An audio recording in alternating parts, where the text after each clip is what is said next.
Voilà. Eh bien, écoutez, merci de votre assistance technique. Je crois que je vais en avoir besoin tout au long de cet exposé. En tout cas, je remercie vivement Jean-Pierre Changeux et monsieur l'administrateur Pierre Corvol de m'avoir invité dans le cadre de la conférence de rentrée du Collège de France. Cette invitation, eh bien, c'est un signe de l'intérêt des scientifiques pour une discipline qu'il m'arrive de pratiquer, à savoir l'histoire et la philosophie des sciences.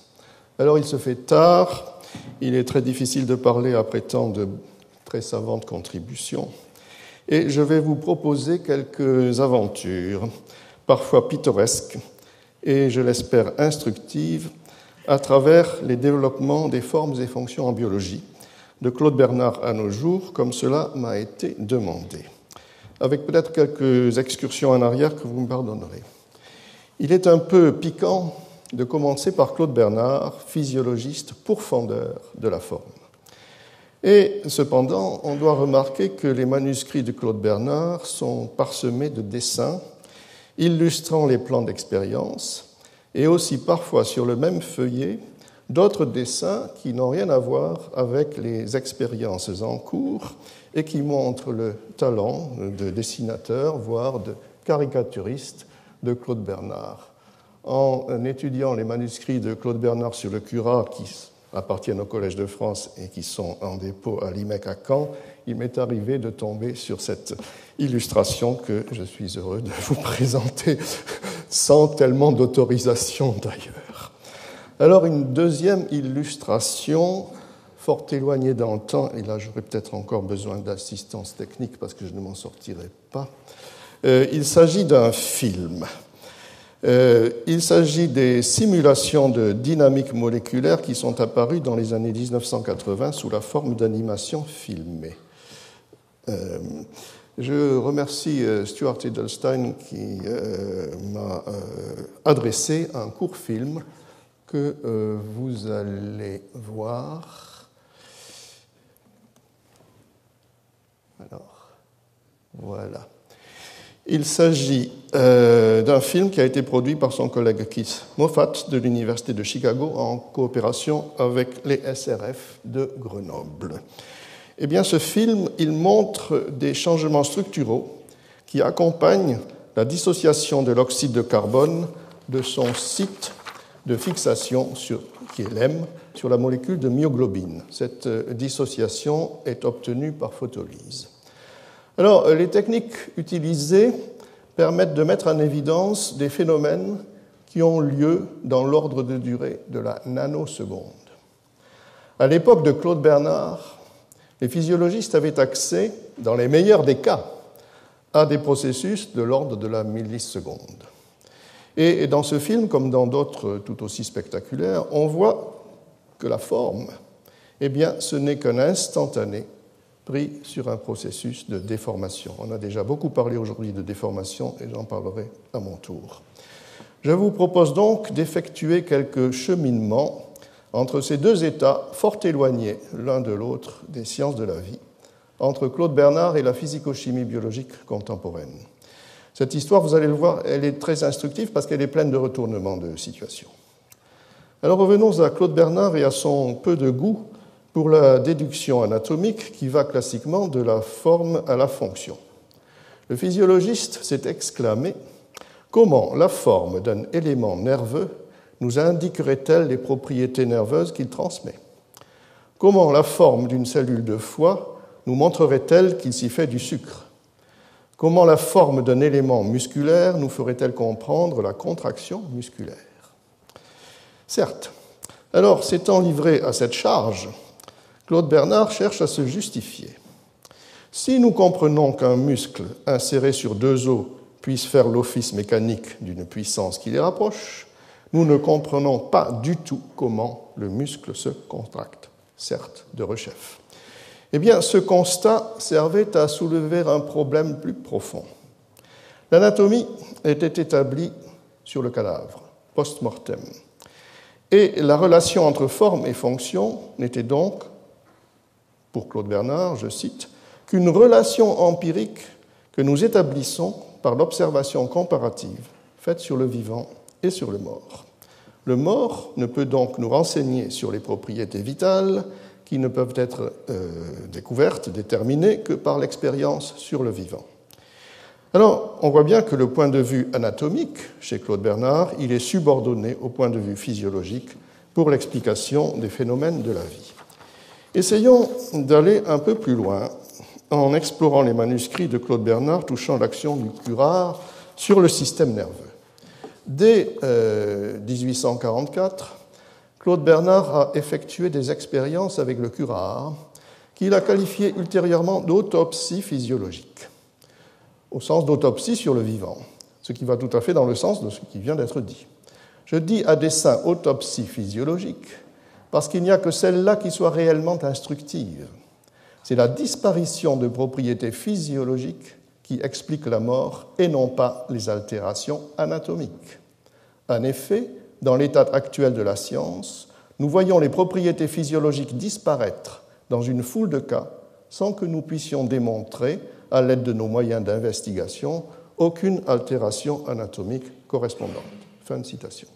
Il n'empêche, à la recherche de la disparition des propriétés physiologiques, l'autopsie physiologique ne peut pas ne pas s'appuyer sur l'anatomie fonctionnelle disponible. Alors, je vais avoir encore besoin, je m'excuse d'assistance technique, je suis extrêmement peu familier de cet ordinateur-là, et je vais revenir ici à une de ces illustrations, peut-être la dernière. Oui, voilà. Alors, vous voyez ici le train arrière d'une grenouille, je n'ai pas toute la page malheureusement, vous voyez ici le train arrière d'une grenouille dont l'innervation motrice ou sensitive est coupée. La cuisse gauche est galvanisée par une pince électrique. Lorsque le nerf moteur est coupé, la cuisse gauche, quoique galvanisée, ne se contracte pas. Alors je voudrais vous montrer quelque chose de encore plus parlant.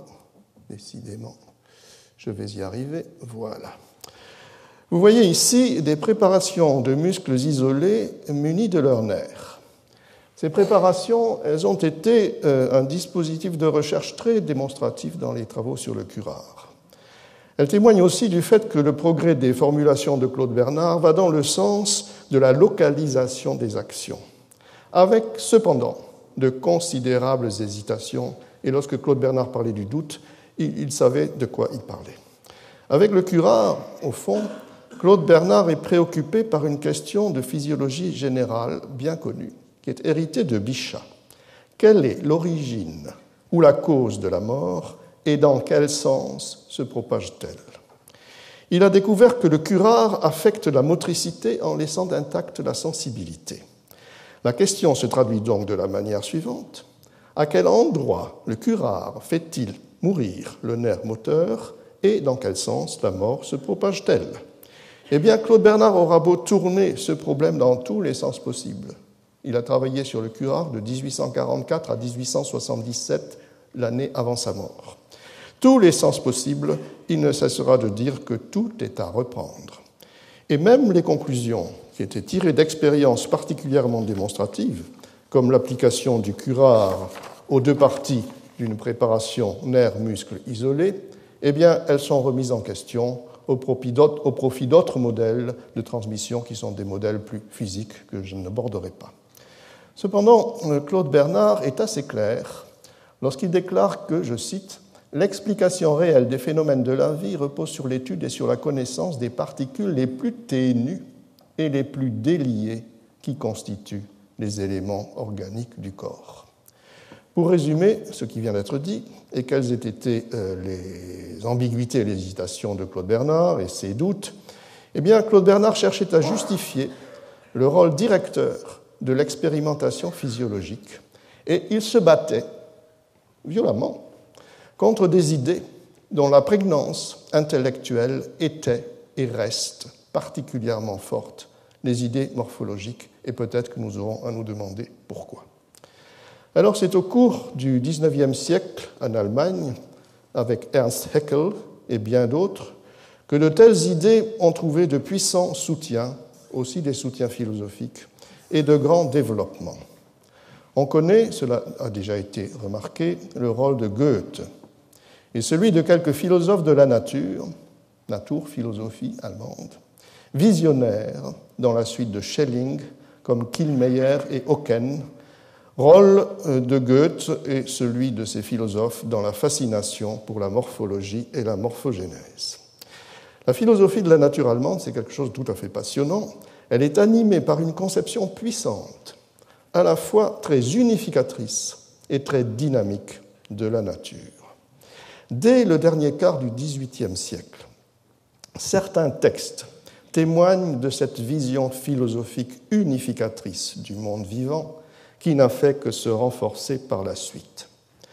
Un représentant allemand du mouvement des Lumières, Johann Gottfried Herder, écrit dans ses idées pour une philosophie de l'histoire de l'humanité en 1784, je cite, « La première caractéristique par laquelle un animal se distingue à nos yeux est la bouche.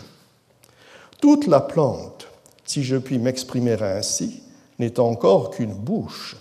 Elle suce par ses racines, par ses feuilles et par ses canaux.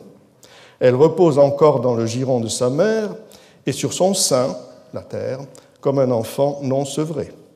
Dès que la créature a atteint l'organisation animale, on peut remarquer en elle la bouche avant même de pouvoir distinguer une tête. » Fin de citation. On voit ici que la pensée morphologique sert aux philosophes enthousiastes en proie à la Schwärmerei, c'était assez caractéristique de l'époque. Eh bien, la pensée morphologique sert de fil conducteur pour comprendre l'échelle des êtres. Il écrit plus loin, de la pierre au cristal, du cristal aux métaux, et de ceci à la création végétale, des plantes à l'animal, de celui-ci à l'homme, nous avons vu s'élever la forme de l'organisation, et avec elle les forces et pulsions de la créature devenir plus diverses et se réunir toutes finalement dans la forme de l'homme. À travers cette série d'êtres, nous avons remarqué une similitude dominante de la forme principale qui, en se diversifiant d'une infinité de manières, s'est approchée de plus en plus de la forme humaine. C'est donc bien sur la morphologie que s'appuie ce raisonnement typique de la théorie de l'échelle des êtres. Herder eut comme interlocuteur Goethe. Goethe, pour certains auteurs, comme Edward Russell dans son livre classique Form and Function, en 1906, je crois, eh bien, Goethe semble avoir le premier formulé d'une manière bien définie l'idée de l'unité du plan de composition des organismes, idée directrice de l'anatomie comparée, où il est discuté fortement dans l'anatomie comparée. Il était à la recherche d'un type fondamental de l'organisation animale comme de l'organisation végétale. Il était guidé par une représentation topologique, apparemment. Il a exposé le principe de l'homologie d'organes identiques situés dans des parties différentes du même organisme. Et cette idée implique que la position relative des parties d'un même organisme détermine les fonctions de ces parties, ce qui rend indissociable l'interprétation purement morphologique et l'interprétation fonctionnelle. En outre, la forme, la Gestalt, ne se suffit pas à elle-même, elle renvoie nécessairement à la formation, à la Bildung, dont elle n'est qu'un moment transitoire. Les oscillations et les complémentarités entre forme et fonction, forme et formation, semblent être des caractéristiques théoriques fortes et certainement fort intéressantes d'un point de vue cognitif, de nombreux développements et de nombreuses discussions récurrentes dans les sciences de la vie. Alors, l'une des plus importantes de ces discussions, qui sont souvent encore mentionnées, fut indubitablement la controverse entre Cuvier et Geoffroy Saint-Hilaire sur l'unité ou la pluralité du plan de composition des organismes. Je ne reviens un court instant, sans être spécialiste, sur cette controverse très connue que pour illustrer le propos sur les relations entre morphologie, fonction et morphogénèse. Science éminemment morphologique. L'anatomie comparée au début du XIXe siècle oscille, semble-t-il, entre un fixisme fonctionnaliste fortement exprimé par Cuvier, qui est appuyé sur une philosophie finalement finaliste d'allure quelque peu kantienne, tant il est vrai que la perfection de la forme invite à un certain fixisme. Et, second pôle de l'oscillation, une vision à la fois plus unitaire et plus morphogénétique, sinon déjà évolutive, qui inspire Geoffroy. Alors, comme l'a montré Philippe Taquet dans son ouvrage sur Cuvier, il n'est pas indifférent de noter d'un point de vue philosophique que Georges Cuvier, né à Montbéliard, citoyen d'une petite principauté rattachée au Württemberg, a fait une partie de ses études à Stuttgart, à l'Académie Caroline, où il entre en 1784 et où il se lie d'amitié avec Kielmeyer, futur représentant participant de la naturphilosophie. Alors, la controverse entre Cuvier et Geoffroy aide à poser une question déjà rencontrée. La morphologie se suffit-elle à elle-même? Qu'est-ce que l'anatomie comparée peut démontrer en se fondant sur la morphologie? La morphologie joue indubitablement un rôle constant dans les argumentations des protagonistes. Pourtant, tant chez l'un que chez l'autre, Cuvier et Geoffroy, on a l'impression qu'au bout du compte, elle renvoie à d'autres plans de connaissance. Cuvier, et je cite là Edward Russell, dans son ouvrage déjà mentionné, Form and Function, place la fonction avant la structure et infère de la fonction ce que sera l'organe, c'est-à-dire l'inverse de la déduction anatomique en quelque sorte. Ce sont donc les fonctions qui donnent les clés des organismes, l'harmonie des organismes en tant que combinaison d'organes, et d'abord l'harmonie des fonctions, c'est-à-dire l'expression de leur interdépendance. L'unité fonctionnelle de l'organisme serait donc l'intuition fondamentale de Cuvier, peut-être, c'est une hypothèse, issue en partie de Kant et de son concept de finalité interne. Alors le fameux principe de corrélation qui lui permet d'inférer de la fonction et forme d'un organe à celle des autres en est un corrélat, bien connu. Geoffroy, de son côté, c'est l'homme de l'unité de plan des organismes, théorie qu'il développe sous la forme d'une science morphologique, mais qu'il amène aussi sur le terrain de l'embryologie, qui lui fournit de précieux arguments. L'unité de plan invite à une réflexion sur la morphogénèse. Geoffroy se trouve ainsi conduit à une formulation nouvelle d'une théorie pour laquelle le développement embryonnaire s'effectue en parcourant toutes les formes zoologiques possibles. Théorie éminemment unificatrice qui provient des spéculations de la naturphilosophie de Kielmeyer. Alors on peut voir ici, on peut y voir une étape sur la voie qui mène de l'anatomie comparée à la célèbre théorie de la récapitulation de la phylogénèse par l'ontogénèse, bientôt exposée par Haeckel. Sur une autre voie, celle qui mène du développement à l'évolution, la place de Geoffroy est un peu différente. Ce n'est pas celle d'un évolutionniste moderne, si j'ai bien compris, ce n'est pas celle d'un vrai darwinien, mais d'un théoricien d'une sorte d'épigénèse, comme déploiement d'un plan qui est à la fois un type et aussi, d'une certaine façon, un plan de développement. Concluons sur le mode de pensée qui s'attache préférentiellement aux formes. Cette vision d'unité, certaine unité qui ressort de l'anatomie comparée, quelle que soit sa prégnance et sa puissance suggestive, qui sont très fortes, elle ne se suffit pas à elle-même, elle n'épuise pas l'explication, elle débouche nécessairement sur d'autres considérations, qu'il s'agisse des fonctions ou de l'épigénèse et bientôt de l'évolution. Alors nous allons changer d'échelle et de registre. Nous allons quitter un certain fixisme fonctionnaliste et nous allons faire quelques découvertes intéressantes en chimie et en biochimie, marquées par une orientation extrêmement différente. Claude Bernard parlait des particules les plus ténues qu'il recherchait et qu'il ne pouvait évidemment pas identifier. Effectivement, par suite des progrès de la chimie organique, la position moléculaire des problèmes de la biologie s'affirme à l'époque de Claude Bernard. En 1879, Carl von Megeli, professeur à Munich, publie une théorie de la fermentation présentée comme une, je cite, contribution à la physiologie moléculaire. Ouvrage dans lequel l'auteur cherche à imaginer des mécanismes réactionnels pour la catalyse enzymatique. Je rappelle que le terme d'enzyme est introduit en 1878 par le biochimiste allemand Willy Kühn. Auparavant, en 1864, le français Béchamp avait introduit le terme très proche de zymase. Alors je voudrais faire ici l'éloge de la chimie, et un éloge, je vous prie de le croire, très sincère. Une richesse extraordinaire se trouve dans les observations, les expériences et les spéculations des chimistes organiciens, pionniers de la biochimie au XIXe siècle et chez leurs successeurs. Il serait extrêmement erroné de réduire leur contribution à l'établissement de conventions de représentation stéréochimique pour des schémas de structure moléculaire comme ceux qu'Emile Fischer, qui était un grand organicien, a proposés pour les sucres, schémas qui ont l'inconvénient d'une apparente rigidité. Tout le débat est déjà là, rigidité versus dynamisme. La suite amplifiera la version dynamique, non statique de la chimie, mais cette version dynamique, elle est déjà là et elle donnera plus tard un sens nouveau à la corrélation structure-fonction.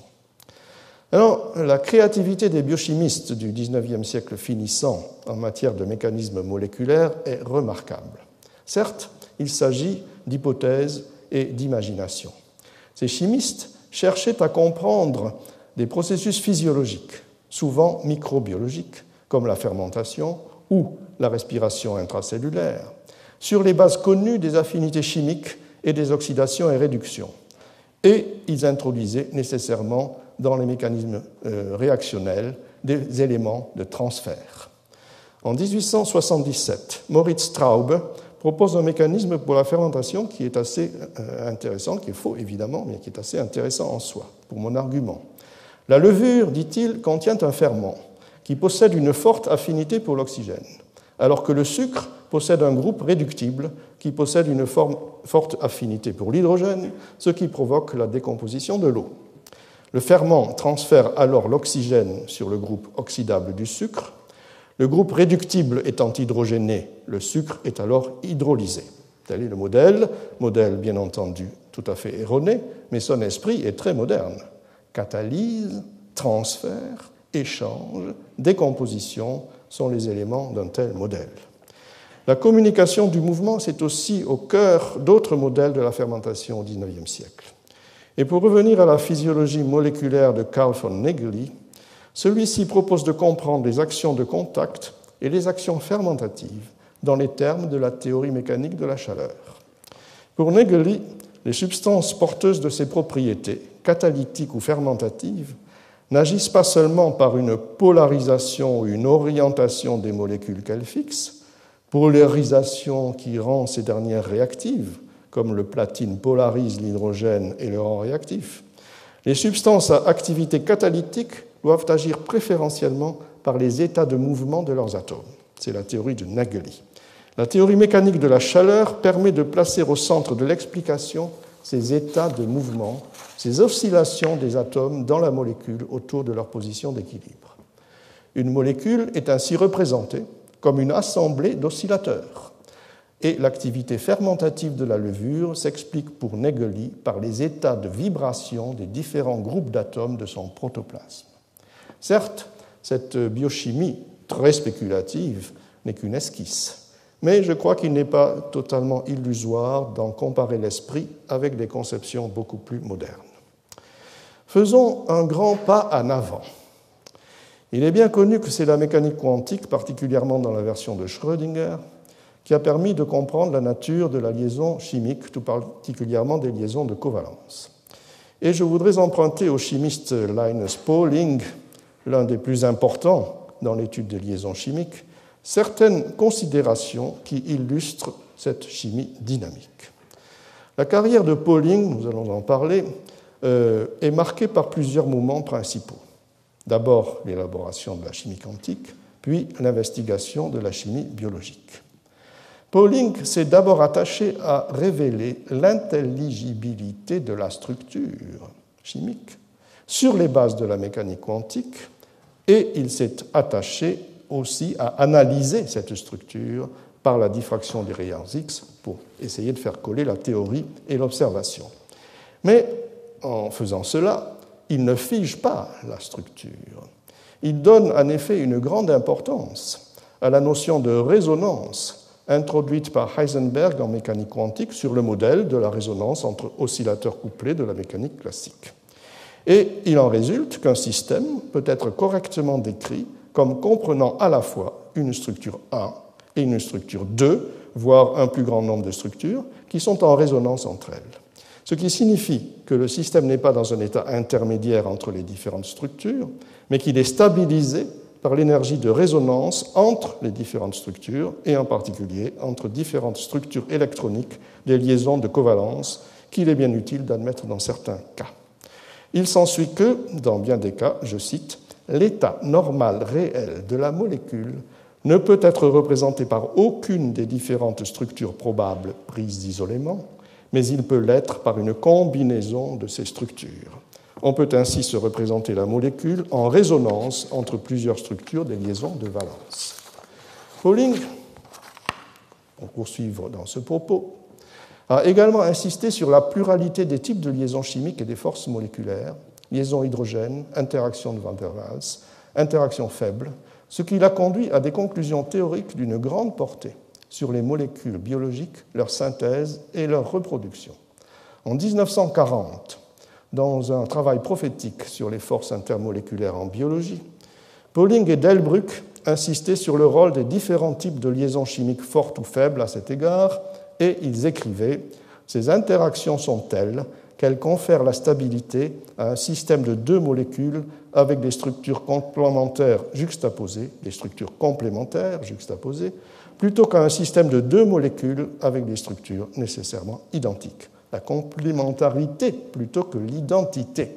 En conséquence, nous avons le sentiment que la complémentarité devrait être prise principalement en considération dans la discussion de l'attraction spécifique entre molécules et de la synthèse enzymatique des molécules. » Fin de citation, Pauling et Delbrück.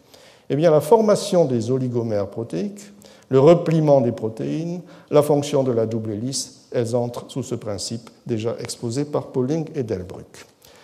La figure de Linus Pauling peut être évoquée également à un autre titre, en raison du rôle qu'il a eu, bien connu, dans la pathologie cellulaire et qui touche à nouveau la morphologie. Cette histoire, qui est celle de l'anémie falciforme, elle a souvent été racontée, mais elle est toujours instructive.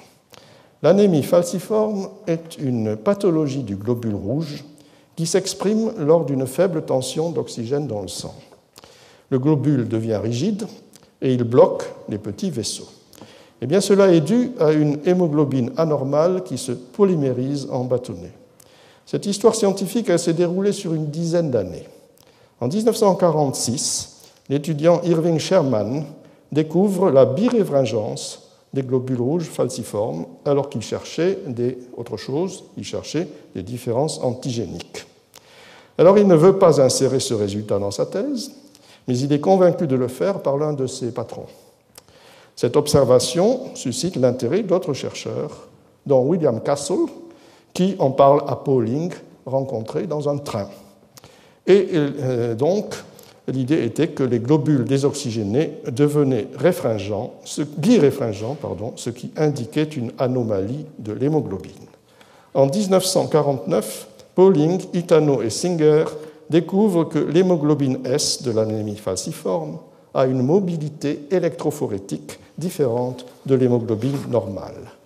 En 1957, Vernon Ingram découvre que l'hémoglobine S diffère de la normale par un seul aminoacide.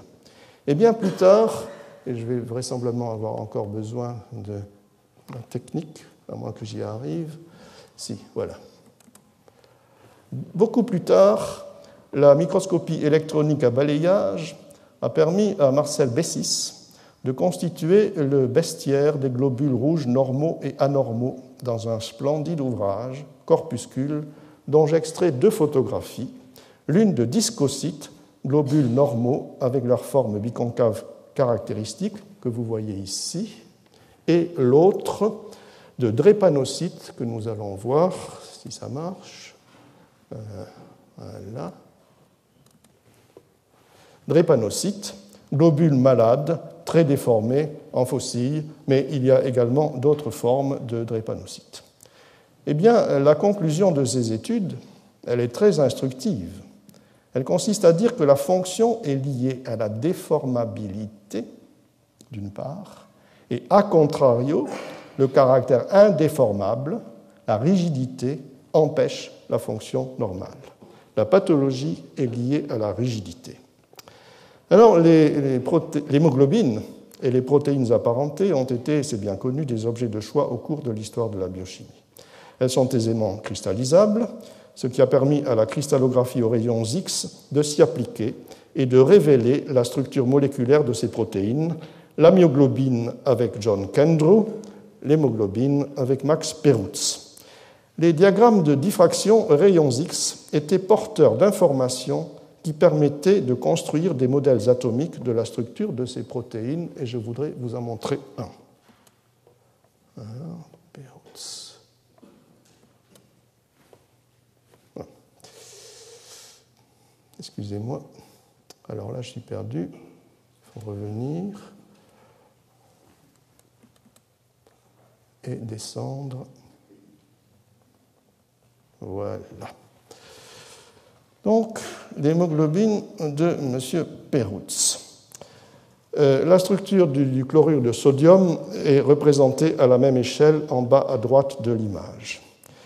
Max Perutz a raconté qu'il avait présenté un modèle de ce genre à la cour d'Angleterre. Et une des dames d'honneur de la reine s'était exclamée « Je ne savais pas que j'avais toutes ces petites billes dans mon corps. » Profonde remarque. Exemple de la confusion naturelle entre le modèle et la réalité qui nous menace en permanence. Eh bien, la seule différence entre le scientifique et la dame d'honneur de la reine d'Angleterre, c'est que le scientifique raisonne sur le modèle et qu'il est donc prêt à le modifier. L'établissement des structures atomiques de la myoglobine et de l'hémoglobine, oxygénées et désoxygénées par la cristallographie horizons X, a été, à côté de la structure de l'ADN tellement commentée, un développement qui a suscité une profonde transformation de la pensée morphologique. Lorsque John Kendrew a obtenu, pour la première fois, une vision suffisante de la molécule de myoglobine, il a été frappé par son irrégularité. La morphologie de la protéine paraissait illisible. Il est vrai que l'on ne connaissait pas grand-chose à l'époque de l'histoire évolutive de ces protéines, qui a été tellement commentée par la suite et qui a donné des éléments d'intelligibilité. Mais à côté et un peu en dehors de la cristallographie, la biochimie, tout comme la chimie organique, a réintroduit, je crois, le mouvement dans les choses, on peut le dire. À la fin des années 30, la chimie physique des hauts polymères commençait à mettre l'accent sur les propriétés de flexibilité des longues chaînes macromoléculaires en solution. En 1951, dans le cadre de travaux de longue durée sur la physicochimie de l'hémoglobine, un physico-chimiste de Harvard, Jeffrey Wyman, que Jean-Pierre Change a bien connu, parvient à la conclusion que l'oxygénation de l'hémoglobine s'accompagne d'un changement conformationnel et est caractérisée par une autofacilitation. Il réussit à le faire à partir de la seule analyse thermodynamique des courbes de dissociation et des données thermochimiques des dimères et des tétramères, ce qui montre le rôle important d'un facteur anthropique. À peu près à la même époque, Bachelard écrit dans le matérialisme rationnel « La forme n'est qu'un instant dans un processus de déformation ». Bachelard constate donc l'orientation prise par la chimie. Les notions thermodynamiques développées par Wyman sur le fonctionnement de l'hémoglobine seront intégrées avec bien d'autres notions, bien entendu, dans le célèbre modèle de la transition allostérique de Monod, Wyman et Changeux en 1965. Nous sommes ici, je crois, on ne le répétera jamais assez, à un moment majeur de l'histoire de la biochimie. Ce modèle a été une révélation, car c'était la première fois que l'on pouvait imaginer, sur des bases scientifiques assez diverses, cristallographiques, biochimiques, thermodynamiques, réunies dans le modèle, comment l'effectuation d'une fonction physiologique, le transport de l'oxygène et sa libération dans le sang était l'expression de mécanismes moléculaires reposant sur des changements de conformation de la protéine. En d'autres termes, l'effectuation d'une fonction physiologique s'avérait inséparable d'une variation de la forme de son porteur moléculaire, et cela en parfait accord avec les lois physico-chimiques fondamentales. Ce grand résultat de la biologie moléculaire a été étendu par la suite à l'ensemble de cette biologie et a suscité de très nombreux travaux qui ont révélé toujours mieux dans son intimité, finalement, le caractère extrêmement vibrant de cette vie moléculaire. Cette vie moléculaire obéit à plusieurs principes. Jacques Monod a beaucoup insisté, et il a été critiqué pour cela, sur la conservation de la symétrie lors de la transition allostérique. Il était fasciné par les propriétés de symétrie de ces protéines oligomériques et il avait fait un dessin. J'espère pouvoir vous le montrer. Oui. Un dessin qui va nous ramener à la musique de ce matin. Alors, de Rechef, problème. Voilà. Il avait fait un dessin représentant des symétries de divers ordres à partir d'une structure dissymétrique comme la clé de sol. J'ai emprunté cette image, sans la permission, à un ouvrage de Janine Yon. Et Monod avait accompagné ces dessins d'un commentaire qui va nous ramener à l'exposé initial de cette matinée. Platon n'avait pas toujours tort. Alors, il est vrai que le modèle allostérique avait parmi ses sources les données structurales issues de la cristallographie aux rayons X due à Max Perutz, qui montraient que l'hémoglobine désoxygénée et l'hémoglobine oxygénée, tout en ayant des conformations différentes, possédaient toutes deux une symétrie axiale, et cela a été sans doute un motif important pour le modèle proposé par Jean-Pierre Changeux, Jacques Monod et Jeffrey Swyman. Et je vais dans un petit film, j'espère pouvoir vous retrouver. Voilà. Un petit film. Normalement, il devrait s'animer. Apparemment, il ne s'anime pas. Il y a un problème technique.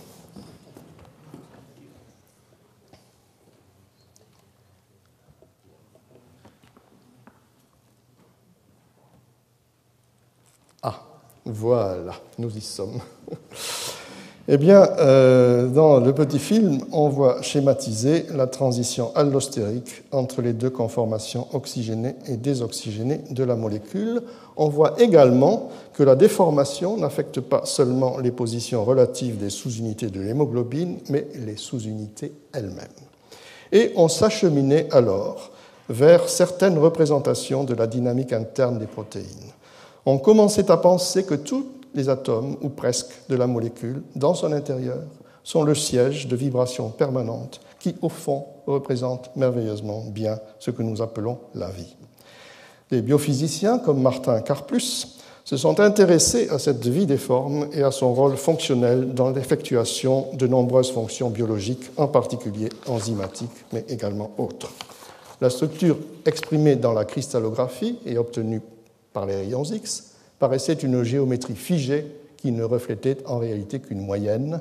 La structure, lorsqu'on l'a calculée à partir de calculs d'énergie, comme l'a fait Martin Karplus, eh bien, exprimait une dynamique affinée, plus exacte que les données cristalographiques, car théoriquement fondées. Et on s'est acheminé ainsi vers une microdynamique des protéines décelée à l'échelle de la nano, voire de la picoseconde.